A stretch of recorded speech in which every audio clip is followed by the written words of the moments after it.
چونکہ بچے والدین کی رسپیکٹ کرتے ہیں، والد کی بھی رسپیکٹ کرتے ہیں، والدہ کی بھی رسپیکٹ کرتے ہیں۔ ان دونوں میں سے اگر کوئی ان کی رسپیکٹ نہ کرے تو یہ بات بچوں کو بری لگتی ہے۔ اگر والدہ والد کی رسپیکٹ نہ کرے تو بچوں کو برا لگتا ہے، اگر والدہ کی رسپیکٹ نہ کرے تو بچوں کو برا لگتا ہے۔ اگر والد ان کی والدہ کی رسپیکٹ کرے گا تو بچے رسپیکٹ آٹومیٹکلی سیکھ جائیں گے۔ Welcome to the life coach. Life coach میں آپ کو ہارون رشید خوش آمدید کہتا ہے۔ آپ اپنی زندگی میں اپنے بیٹے کے لیے بہترین لائف کوچ کا انتخاب کس کو کرتے ہیں؟ ہرگز آپ کسی کو اپنے بیٹے کے لیے لائف کوچ نہیں بنا سکتے۔ آپ کے بیٹے کا لائف کوچ آپ خود ہوتے ہیں، یعنی والد۔ دیکھیں یہاں پر father is your life coach. والد کو چاہیے کہ وہ اپنے بیٹے کا لائف کوچ بنے، اور اس میں سب سے پہلے وہ اپنے بیٹے کا کریکٹر ڈیولپ کرے، ایک پازیٹیو کریکٹر ڈیولپ کرے۔ وہ کس طرح سے ہوتا ہے؟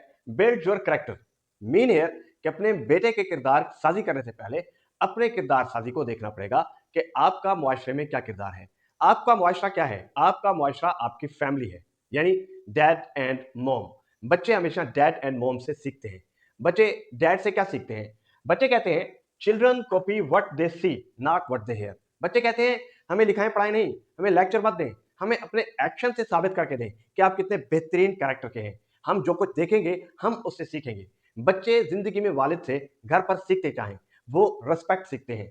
یہاں پر دیکھیں بچہ اپنے والد سے رسپیکٹ میں کیا سیکھتا ہے؟ بچہ دیکھتا ہے کیا والد گھر پر رسپیکٹ کرتے ہیں؟ بچے کی رسپیکٹ نہیں، والد بچے سے محبت کرتا ہے، رسپیکٹ کرتا ہے وہ بچے کی والدہ سے۔ جب والد بچے کی والدہ کی رسپیکٹ کرتا ہے تو بچہ یہاں سے رسپیکٹ سیکھتا ہے۔ If father reforms himself, half the upbringing is done automatically۔ اگر والد گھر پر اپنی ہی اصلاح خود اپنی اصلاح کر لیتا ہے تو آدھی تربیت خود بخود گھر پر شروع ہو جاتی ہے۔ تو تربیت میں والد کا کردار صرف لیکچر دینا نہیں ہوتا، بلکہ اپنا ایک کریکٹر رول پلے کرنا ہوتا ہے۔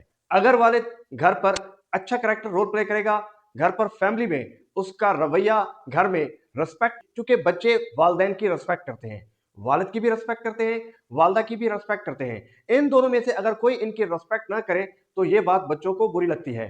اگر والدہ والد کی رسپیکٹ نہ کرے تو بچوں کو برا لگتا ہے، اگر والدہ کی رسپیکٹ نہ کرے تو بچوں کو برا لگتا ہے۔ اگر والد ان کی والدہ کی رسپیکٹ کرے گا تو بچے رسپیکٹ آٹومیٹکلی سیکھ جائیں گے۔ Thanks for watching, follow for more, good bye.